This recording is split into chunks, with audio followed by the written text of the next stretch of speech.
नवापूर शहरातील मंगलदास पार्क परिसरात नवापूर तालुक्याचे तहसीलदार दत्तात्रय जाधव यांच्या निवासस्थानी अज्ञात चोरट्यांनी घरफोडी केल्याची घटना उघडकीस आल्याने शहरात खळबळ उडाली आहे।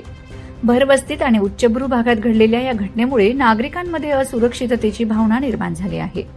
तहसीलदार जाधव हे कुटुंबासह देवदर्शनासाठी उज्जैन येथे गेले असताना सलग सुट्टीचा फायदा घेत अज्ञात चोरट्यांनी घरावर डल्ला मारल्याचा प्राथमिक अंदाज आहे। चोरट्यांनी घराच्या मागील बाजूस असलेला लाकडी दरवाजा तोडून आत प्रवेश केला। घरातील कपाटं उचकटून त्यातील साहित्य अस्ताव्यस्त फेकण्यात आले होते।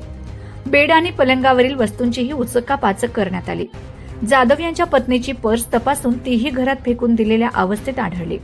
मात्र नेमका किती ऐवज, रोख रक्कम किंवा मौल्यवान साहित्य चोरीला गेले आहे याची अधिकृत माहिती अद्याप स्पष्ट झालेली नाही। तहसीलदार जाधव परतल्यानंतरच नेमकी हानी किती झाली याचा उलगडा होणार आहे। सकाळी साफसफाईसाठी आलेल्या महिलेला मागील दरवाजा तुटलेला दिसून आला। तिने शेजाऱ्यांना माहिती दिली आणि त्यानंतर पोलिसांना कळविण्यात आले। घटनेची माहिती मिळताच नवापूर पोलीस ठाण्याचे पोलीस निरीक्षक अभिषेक पाटील आणि त्यांचे पथक घटनास्थळी दाखल झाले। फॉरेन्सिक टीम आणि श्वान पथकानेही तपासणीसाठी पाहणी केली असून परिसरातील सीसीटीव्ही फुटेज तपासले जात आहेत। श्वान पथकाने संभाव्य मार्ग दाखविल्याची माहिती मिळत असून पोलिसांकडून अज्ञात चोरट्यांचा शोध सुरू आहे। शहरातील उच्चभ्रू वस्तीत एका वरिष्ठ अधिकाऱ्याच्या घरीच अशी घटना घडल्याने नागरिकांनी तातडीने आरोपींना जेरबंद करण्याची मागणी केली आहे।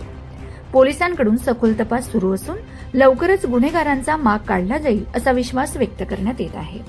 सबस्क्राइब करा, बेल आयकॉनचे बटन दाबा, सोबत शेअर करायला विसरू नका।